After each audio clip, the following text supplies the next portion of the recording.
Welcome to the classroom. Please like, share, and subscribe to our channel.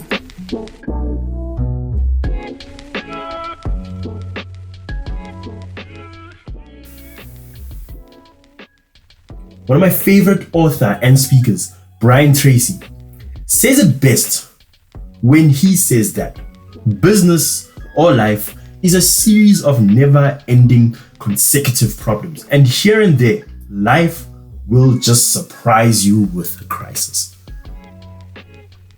This means that to survive in life, and most importantly in business, you need to have a certain degree of creativity. Or, if not, you need to have the ability to think creatively. Atlantic Magazine, who says that they are all about challenging assumptions and pursuing the truth, made a certain video where they interview a few people on why it is important to be creative in their respective fields. Please enjoy watching this video. We have to have creativity in order to get to new solutions. If we don't have creativity, if we aren't making leaps of the imagination, then all our new ideas are in fact just old ideas repackaged.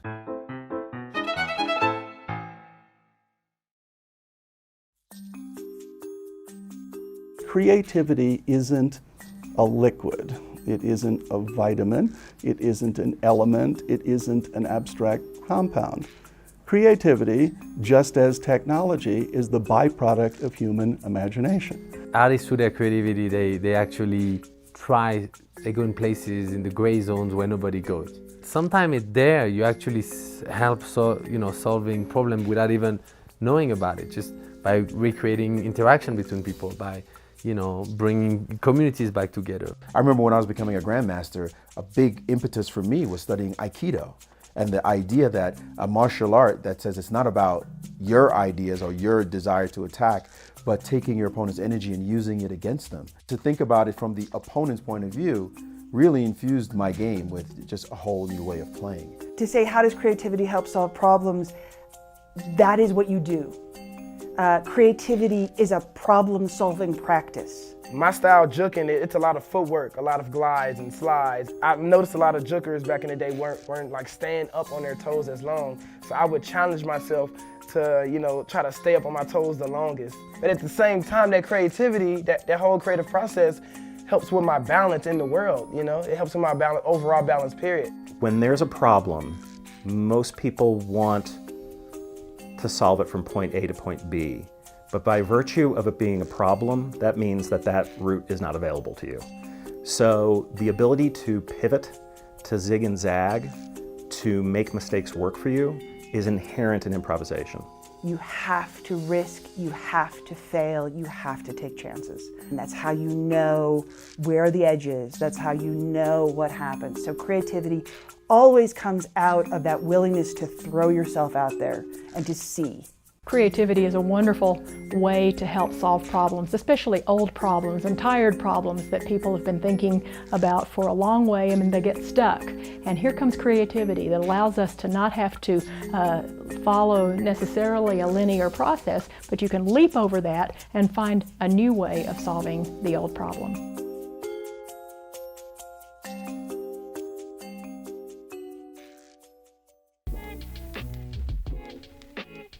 So, if you are going to be in business, it is clear that you will always have problems, and they need to be solved. Certain problems do not even have to be bad. Perhaps you may need to improve business systems, increase production, or save on costs. Creative and lateral thinking can help solve these problems successfully. So, let us talk a bit about thinking. What is lateral thinking? What is routine thinking? What is non-conventional thinking? And most importantly, what is indigenous thinking? So, routine thinking is an interesting one. Certain things can be done in a way that hardly changes. And this, obviously, it makes sense. Essentially, it is we have always done it this way, and we will continuously do it that way. This type of thinking works brilliantly well for problems that have always been there, problems that hardly ever change. But for newer type of problems that arise because of new technologies or new challenges in the environment, this type of thinking is not always going to serve you well. The year is 1968. We're at the Olympic Games in Mexico City. Dick Fosbury has just made a record-breaking high jump, winning the gold medal and completely changing how future athletes approach the high jump. But let's rewind and see how critical thinking played a part in getting Fosbury here. For years, high jumpers used a variety of techniques, all of which allowed for the jumper to land on their feet after clearing the bar. Athletes assumed that these were the most optimal methods. But in high school, Fosbury tried them and found himself getting below average results. So he asked himself, how else could I jump over this bar? Instead of accepting the norm, he began experimenting and came up with a new and different jumping method.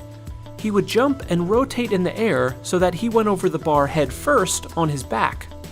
At the time, he was laughed at and criticized for this new method. It looked pretty silly and was so different from the typical methods. But it worked due to some unexpected benefits. It lowered Fosbury's center of gravity, actually placing it below the bar even though he himself was jumping over it. This allowed him to use less energy while increasing his height. And by leaping backwards, he was reducing his chances of knocking the bar off with his arms and legs. Using this technique, Fosbury was jumping higher than anyone else on his high school track team. He continued to hone this method in college and moved on to qualify for the Olympics. And so here we are, back in 1968, with Fosbury winning the Olympic gold medal. He took a problem, not being able to jump particularly high, and used critical thinking to come up with a solution, a new way of jumping that greatly improved his results. To this day, almost every high jumper uses this method, now known as the Fosbury flop. And so it just goes to show how critical thinking can both raise the bar and change the game. GCF Global, creating opportunities for a better life. Indigenous thinking refers to knowledge, skills, and practices developed by people who lived before us. They offer unique solutions which were abandoned for a more modern approach. But of late, it turns out that they knew more than what they were given credit for. Their solutions are proving incredibly beneficial to solving some of the problems of today. Think about it. Herbal healing, as compared to the symptom management approach of medicine today, there are advantages and there are disadvantages to all things.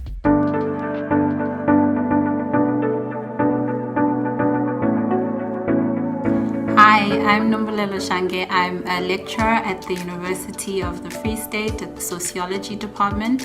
One of my main areas of focus is African traditional religions. So as Heritage Day nears, there's a lot of reflections that I feel we have to have as a country and as young people and as different thought leaders in different spaces that we find ourselves in. One of these is around the usefulness of our cultural and indigenous knowledge, especially when it comes to dealing with issues such as the one that we're faced with, this current global pandemic. We need to really start thinking about the role that our indigenous knowledge can help play in dealing with this disruption and future disruptions that might come about as a result of climate change, as a result of many other modern day issues that we find ourselves faced with. It's really important for us to start tapping into these ideas because, as we know, a lot of our indigenous knowledge and our indigenous systems revolve around sustainability, revolve around respecting of each other, of people and the environment and ecosystems, not just environmental ecosystems, but the social ecosystems and the social structures that put us together as people. I ask that this Heritage Day we think of the old story of the slave Onesimus, who was very monumental in the 1700s in eradicating and helping to eradicate smallpox, and indeed helping to create modern day technology in the form of the vaccines that we use to cure other illnesses, and to ensure that millions of lives are saved every single year. This sacred and valuable knowledge came from an African slave. Let's rethink what we can do with the knowledge that we have, if it's helped by modern day infrastructure, resources, and indeed collaborating with other knowledge systems and other knowledge structures. Thank you.